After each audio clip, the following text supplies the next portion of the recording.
Bismillahirrahmanirrahim. Assalamualaikum warahmatullahi wabarakatuh. Anak-anakku semua, kali ini kita akan membahas materi tentang pembangunan dan pertumbuhan ekonomi. Kita simak ya.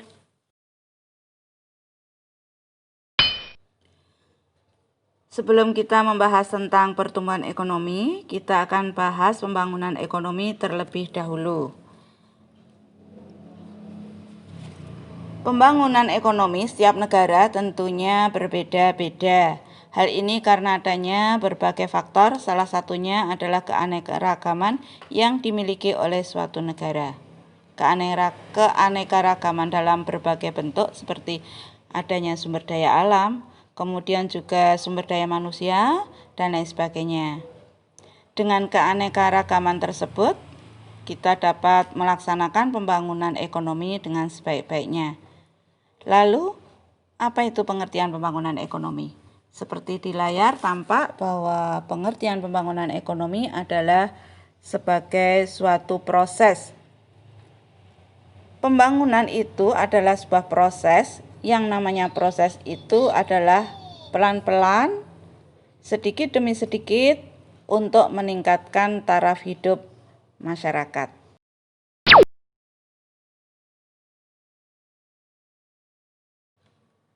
Berdasarkan pengertian pembangunan ekonomi, ada 3 elemen pembangunan atau bisa dikatakan dengan 3 indikator, yaitu yang pertama proses, yang kedua meningkatkan pendapatan per kapita, kemudian yang ketiga meningkatkan pendapatan per kapita dalam jangka panjang. Nah, anak-anak, pendapatan per kapita itu apa? Ada yang mengetahui apa itu pendapatan per kapita? Pendapatan per kapita itu adalah pendapatan rata-rata penduduk suatu negara pada periode tertentu yang besarnya dihitung dalam jangka waktu 1 tahun.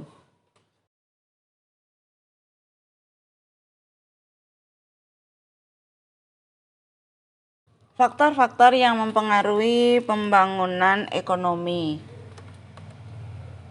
Yang pertama, kita kategorikan dengan faktor-faktor ekonomi. Faktor-faktor ekonomi ini mengandung yang pertama yaitu sumber daya alam, kemudian yang kedua sumber daya manusia. Yang dimaksud dengan sumber daya manusia di sini adalah jumlah dan kualitas penduduk. Bisa dikatakan dengan keahlian atau skill. Kemudian yang ketiga adalah sumber daya modal yang kita punya atau bisa juga dimasukkan di dalam distribusi pendapatan. Dan yang keempat adalah teknologi dan kewirausahaan. Kemudian yang kedua, faktor yang kedua dalam pembangunan ekonomi, faktor-faktor yang mempengaruhi adalah adanya faktor politik, faktor sosial, dan faktor administratif. Ini menyangkut juga tentang birokrasi, keamanan, dan stabilitas sosial. Tujuan pembangunan ekonomi: A. Meningkatkan kualitas hidup, B. Memperluas distribusi barang, C. Memperluas kesempatan kerja, D. Memperbaiki kualitas pendidikan, E. Meningkatkan pendapatan masyarakat. Anak-anak, hasil pembangunan ekonomi suatu negara harus bisa dirasakan oleh seluruh warga negara. Coba kalian perhatikan di lingkungan sekitarmu.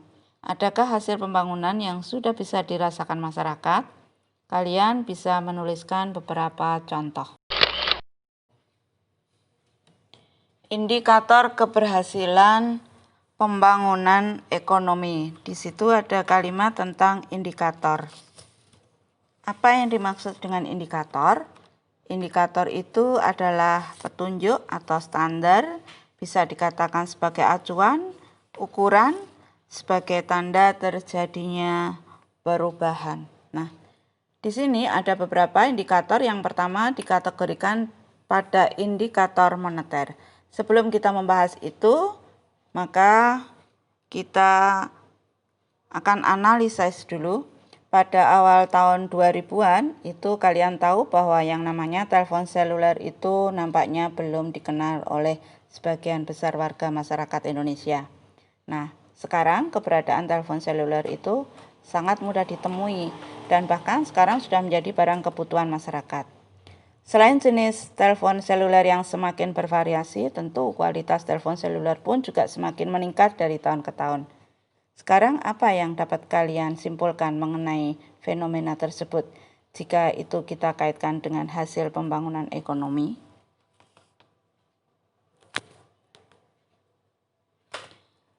Indikatornya yang pertama adalah adanya pertumbuhan produk-produk domestik bruto itu mengalami peningkatan. Yang kedua juga pendapatan per kapitanya meningkat. Kemudian indikator yang kedua yaitu indikator non-moneter, itu ada indikator yang berhubungan dengan sosial kemasyarakatan. Juga yang nomor 2 indeks kualitas hidup masyarakat meningkat, berarti mengalami peningkatan yang bagus. Kemudian yang ketiga adalah indeks pembangunan manusia, ini ada hubungannya dengan SDM. Yang keempat adalah indikator campuran.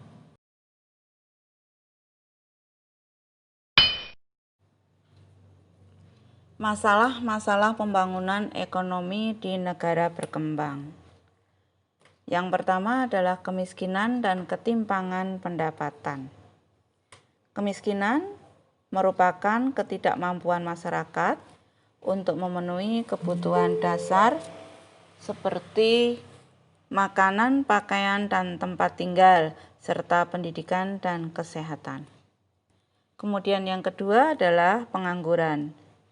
Pengangguran itu di sini bisa digambarkan bahwa terjadinya ketidakseimbangan antara jumlah sumber daya manusia dan jumlah lapangan pekerjaan. Masalah yang ketiga adalah tingkat inflasi yang tinggi. Inflasi itu adalah kenaikan harga barang secara terus-menerus dalam jangka waktu yang sangat lama. Kemudian yang keempat itu adalah kerusakan sumber daya alam. Kerusakan alam menjadi salah satu penyebab terjadinya musibah yang merusak hasil-hasil pembangunan seperti gedung, jalan raya, jembatan, dan juga bisa bendungan. Hasil-hasil pembangunan nasional Indonesia. Hasil pembangunan fisik dan juga ada hasil pembangunan yang non-fisik. Hasil pembangunan nasional Indonesia yang berwujud fisik itu bisa dicontohkan dengan jembatan, jalan raya, gedung, bisa juga pasar, kantor-kantor, dan lain sebagainya. Sekarang kalian melihat bahwa banyak sekali kantor-kantor kelurahan di kota Surakarta, banyak yang sudah mengalami rehab. Kemudian hasil pembangunan yang non-fisik itu bisa dicontohkan pendidikan yang merata di seluruh daerah, dan juga bisa dicontohkan dengan kesehatan yang semakin membaik. Tadi kita telah membahas tentang pembangunan ekonomi. Sekarang Bu Ani akan menjelaskan kepada kalian tentang pertumbuhan ekonomi. Mari kita simak bersama-sama, kita pelajari bersama-sama. Pengertian pertumbuhan ekonomi. Pertumbuhan ekonomi adalah peningkatan jumlah produksi barang dan jasa suatu negara. Dapat juga dikatakan bahwa proses perubahan kondisi perekonomian dalam suatu negara secara berkelanjutan menuju ke arah yang lebih baik atau lebih secara berkelanjutan. Nah, ini bisa dicontohkan misalnya kalau produksi padi itu bisa diukur dalam satuan berat ya. Beratnya bisa dikatakan dengan kilo atau ton. Kemudian misalnya kita produksi minyak bumi, ini diukur dalam satuan volumenya adalah barel. Namun untuk produksi jasa itu tidak bisa diukur secara fisik. Ini dimisalkan dengan jasa pariwisata, bisa juga jasa konsultasi, dan jasa sektor transportasi. Kemudian teori pertumbuhan ekonomi ada disebut di situ yang A, teori klasik. Sebenarnya ada dua tokoh, yang pertama adalah Adam Smith, yang kedua adalah David Ricardo. Di sini kita bahas dulu tentang Adam Smith. Adam Smith itu menganalisis pertumbuhan ekonomi melalui dua faktor, yaitu faktor output dan faktor pertumbuhan penduduk. Pertumbuhan output ditentukan dengan 3 variabel, yaitu sumber daya alam, sumber daya manusia, dan persediaan kapital atau modal. Sementara pertumbuhan penduduk berperan dalam menentukan luas pasar dan laju pertumbuhan ekonomi.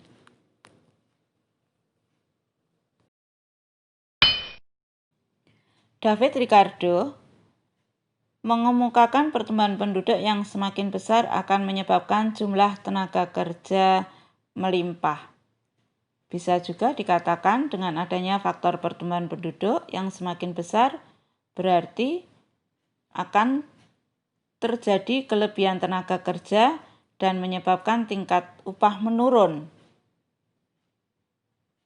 Upah hanya mampu untuk membiayai taraf hidup yang minim.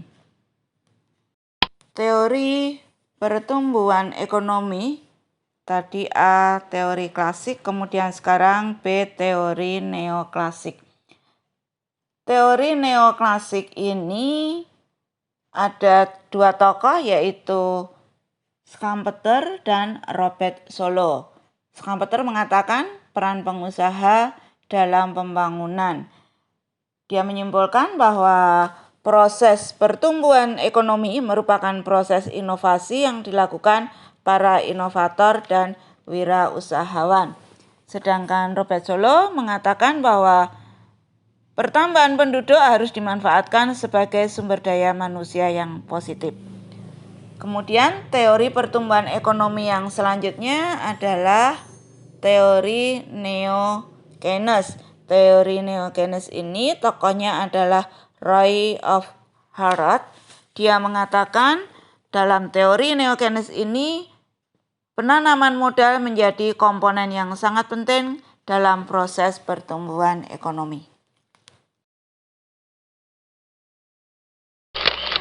Selanjutnya adalah teori pertumbuhan yang keempat adalah teori W.W. Rostow.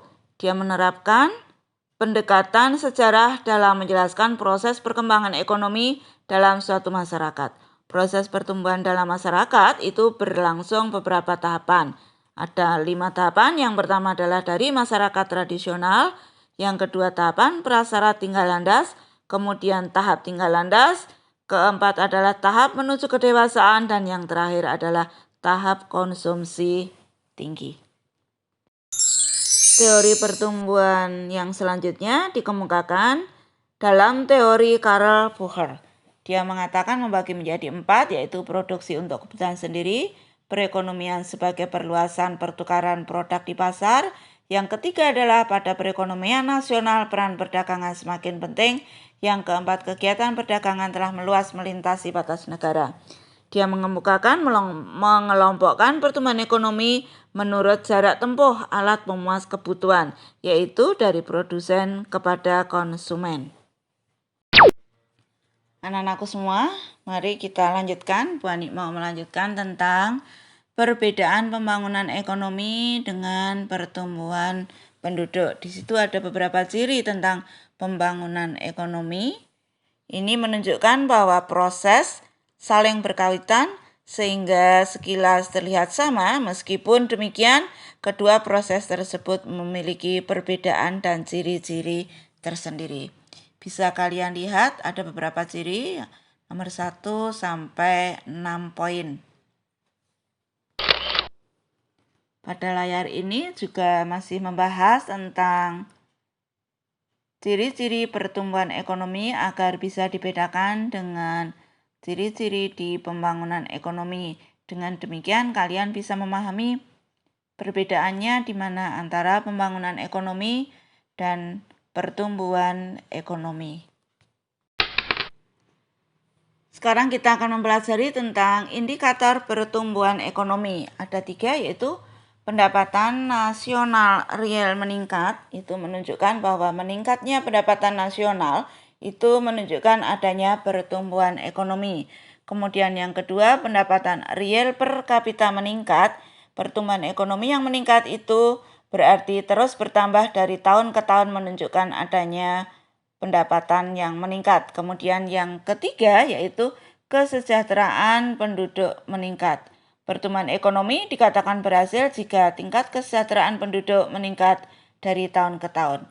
Kemudian yang selanjutnya adalah cara mengukur pertumbuhan ekonomi. Pertumbuhan ekonomi itu bisa dikatakan dengan peningkatan jumlah barang dan jasa yang dihasilkan di seluruh masyarakat. Oleh karena itu, penghitungan laju pertumbuhan ekonomi sangat penting dilakukan untuk mengetahui peningkatan jumlah barang atau jasa. Demikian anak-anak, yang kali ini pembahasan kita tentang pertumbuhan dan pembangunan ekonomi. Semoga pembahasan kita kali ini dapat kalian pahami, dapat kalian mengerti, dan yang nantinya bisa menambah pengetahuan kalian tentang pembangunan dan pertumbuhan ekonomi. Sekian. Anak-anakku semua, alhamdulillah pelajaran pada hari ini sudah selesai. Pembahasan tentang pembangunan dan pertumbuhan ekonomi telah selesai. Semoga kalian bisa lebih paham, lebih mengetahui, dan insya Allah akan kita lanjutkan pada pertemuan yang akan datang dengan pembahasan yang berbeda. Sekian, bila ada salah buani mohon maaf. Wassalamualaikum warahmatullahi wabarakatuh. Selamat belajar, semoga kalian sukses selalu.